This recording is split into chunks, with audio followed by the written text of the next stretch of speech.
Tukanisa natera ku mukutu gwaffe omuganzi ogumanyikiddwa nga Uganda Mukamuli amanya n'eddoboozi Peter Ntambi Kimso Rich Boy Maxodi Junior era kuba nti otambula naffe 24/7 neweekumira mu kumanya subscribe gwatanaba ku subscribinga ate nawe subscribinga nkugamba nti big up on yourself lunaku lwali ngenda kutumirako kyali wange ng'omanyi wagenda bulaya kunoonya ssente lockdown nekukwatirayo kugamba nti muganda wange guma mukama ajja kugumya ajja kusobozesa okuba nti okomawo mu ggwanga nawe eyagenda ku kyeyongo okyacapa kugamba big up mwana asigala ng'okyapa because Uganda eyagala ensi yonna eyagala bantu bakozi bagamba nti atakole n'okulya ataliire nno kiva mu Bible so n'olwekyo kugamba muganda wange ku lunaku lwaleero nkuleetedde mwana mulenzi amanyikiddwa nga Edlisa Msuuza kugata ne bafaana abantu kikiboogera Edlisa Msuuza yagenze ku mutimbagano gya internet atandika okuba nti ateekawo obufaananyi ng'ali mu t-shirt ya green kugata ne short ya black ne ka skin tight ne short ne ka skin tight akawavu nga kayiseemu kino nno ebifaananyi bino biraga Edlisa Msuuza bwali health era bwalabika obulungi era nga Edlisa Msuuza emirembe gyalina gyo mu Ivory Coast tekigambika jajja waggulu namadala naye ng'ate bafaani batandise okuba nti bavaayo ku mitimbagano gya internet ne batandika okuba nti abamu babuulinga abamu nga basanyuka era abamu bayogeddeko ebigambo ebyenjawulo bafaani omu amanyikiddwa nga Mariam yagambye Edlisa Msuuza namugamba nti papa sigala obeereeyo mu kubeera kweyo ofunye emirembe weesonyiwa Rema takyapostinga nga bbawe bwagenze mu katale ogula ennyaanya n'obutungulu kwogata n'okuba nti ate musajja we mbu Amza Ssebunya mu Rema takyapostinga nga musajja we Amza Ssebunya ageze mu toilet okuba nti yeetaawuluza mu zino z'ensonga lwaki Edlisa atandise okuba nti afuna emirembe n'okuba nti yeeyagala mpolampola era bamugambye nti papa tokomawo eno kubawo nakomawo Rema gyatandika okuba nti apostinga ebintu ebikuba nti bikusoomooza n'okuba nti akulumya omutima ate musajja wati otandika okuba nti ofuna stress ate ogetinga ne depressed because omukyalo ono akuyisa bubi Edikenzo akulaga nti yadde ng'ali mu lockdown embeera ekyali nti si nnungi nnyo because bamugalira wabweru naye ng'ate health situation ye ekulaga nti musajja ali bulungi nnyo ddala musajja ataddeko white musajja ageze musajja ali physically fit eno ndabika oyinza okulowooza Edlisa Msuuza ye Cristiano Ronaldo endabika yono musajja ali so alabika bulungi ali so handsome and like omulaba ng'ali cute so n'olwekyo byerimu ku nsonga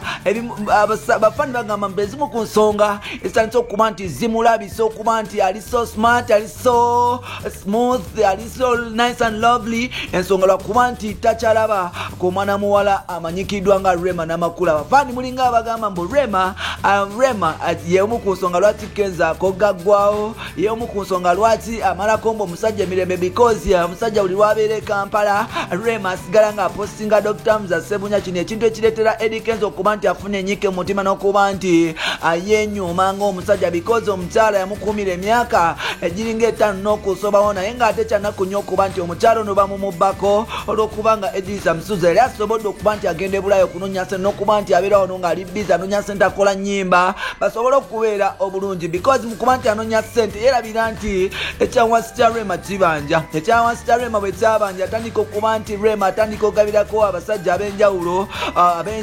okuli White Benda okuli Delivered Julio okuli omusajja omunajeria okuli Lufafa okuli abasajja ab'ettapu ennyo so n'olwekyo like abasajja abo bonna abamusampulingako mu biseera ebyo nga Edlisa Msuuza ali bize omusajja yamala n'afuna omusajja engwanguli omusajja yasinga mu banne si mulala ye Dr. Amza Ssebunya era nga kyawalirizibwa Rema okuba nti asonda akasente n'okuba nti awasa omusajja ono Rema omwaka oguwedde yasonda obusente bw'empolampola n'agenda n'ayanjula omusajja ono ewaabwe ate n'amala n'asonda ssente endala n'okuba nti azeewula mu banks ez'enjawulo n'aba nti akuba omusajja ono oba awasa omusajja ono embaga kino nno bantu bangi abasanyukirako Rema naye ng'ate waliwo abamukunga n'abagamba mbu Rema enaku mbu yaddiba yewasiza yekka abasajja mbu Rema talina kyagamba nsi mu budimpo bamufiira bwereere ali awo agabira ono agabira oli agabira oli yensonga lwaki ne Msuuza yamulekawo Msuuza Rema olwagenda n'okuba nti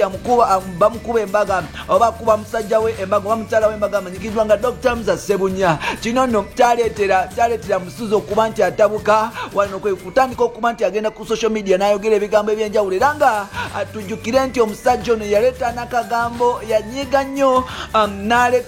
n'ayogamba n'okugamba n'ayita gavumenti ng'agibuuza gavumenti where are you yafuuka engombe Kampala the whole of last year n'okuba nti bamuyita semyekoze era nga pulezidenti w'abalavuniga mu Uganda Eddie Kenzo yakifuna last year paka ssaawa zino tewali kimujjangako paka ssaawa zino Rema bwe yagenda Eddie Kenzo atandika okuba nti ayitibwa semyekoze lavuniga kugata n'ebigambo ebyamugerwako mpolampola era nga waliwo ne Seeka omu alire Seeka omu amanyikidwa nga Seeka Hamza Muzata yavaayo n'agamba Kenzo mbu agende awase nnyina eyafa edda. Kino nate nga kyezimu ku nsonga lwaki Kenzo yali aggwawo naye nga yogayoga Edrisa Musuuza atandise okuba nti afuna ku mubiri gyali era nga bafaani bagambye nti papa sigala eyo va ku luno olukazi olubadde lukulumya nga terukubalamu magezi n'ebisigaddewo. Bafaani no namwe mujoga kuba oyitira Rema olukazi oba oyiseewo naye ng'ate tetulina kyakola because Uganda batuwa freedom of speech buli omu kyayagala kyayogera ate nga buli muntu aliwaddemu okuba nti ayogera ekimuva mu mutwe gwe as long as tolumya abalala naye ng'ate opinion esigala opinion so opinion yo tugiwa ekitiibwa oliwaddemu okuba nti otuwulira kikyolowooza Edrisa Musuuza akomye mu Uganda oba agira akyabirayo Ivory Coast kubanga alabika bulungi Edrisa Musuuza agira asigala Ivory Coast oba akomye mu Uganda. Oliwaddemu okuba nti oleka opinion yo wansi awo mu comment section, subscribe tubeere nga tutambula ffenna, likinga ate oliwaddemu okuba nti otambuza video eno ng'osharinga mpolampola ne bataliibo babeere nti bagifuna ogambe nti abasajja babwino balese episode endala oba balese clip endala gyolina okuba nti tolina kusuubwa bino n'ebirala bye bolina mu episode zaffe zirakonsikadde Ntambi Kimso Rich Boy Maxud Junior genda ononyeko ku Twitter nkosa Kimso 16 ate nga ku Facebook nkosa Ntambi Kimso ate nga tulina ne Facebook page yaffe gimalikiddwa nga Uganda Mukamuli genda oginonyeko tusigale nga tutambula ffenna mpolampola. Bye bye.